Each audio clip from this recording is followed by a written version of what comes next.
Maligayang pagdating sa Pilipinas. Bansang kilala sa kanyang magandang kultura, magandang tanawin at higit sa lahat ang mabuting mamamayan. Ngayon, nais naming ipaalam sa inyo kung ano ang mga hakbang na nagpapakita ng pagmamahal sa bayan. Bilang mga Pilipino, mahalaga sa atin ang ating pamilya. Sila ang ating kinukuhanan ng lakas at sila rin ang nagsisilbing tibay ng lipunan. At kahit anong sulok tayo sa mundo, ang pamilya ang palagi nating inuuwian.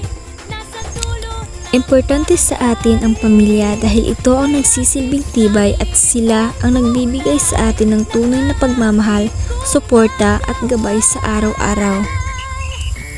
Mahalaga din sa atin ang pagkakaibigan. Sila ang nagbibigay aliw sa atin at nagbibigay suporta.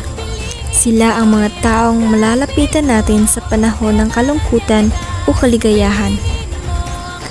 Bilang isang mag-aaral o isang Pilipino, ay mahalaga rin sa atin ang edukasyon. Alam nating lahat na ang kaalaman ay kapangyarihan dahil kapag tayo ay masipag mag-aral, ay magkakaroon ng magandang kinabukasan para sa atin at sa ating bayan. Alam nating Pilipino na ang edukasyon ay may magandang epekto at sa ating lipunan.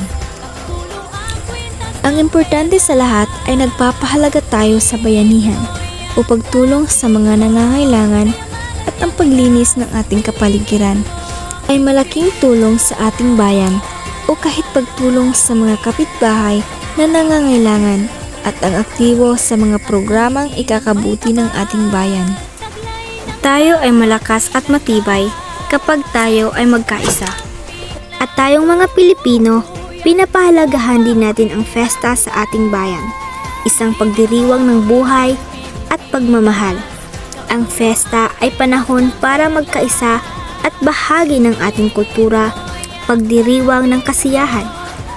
Mula sa pagkain na ating kinakain, pagkaing atin at pag-awit sa pambansang awit na ang lupang hinirang ay nagsisimbolo na tayo'y Pilipino at tayo ay rumirespeto sa ating bayan.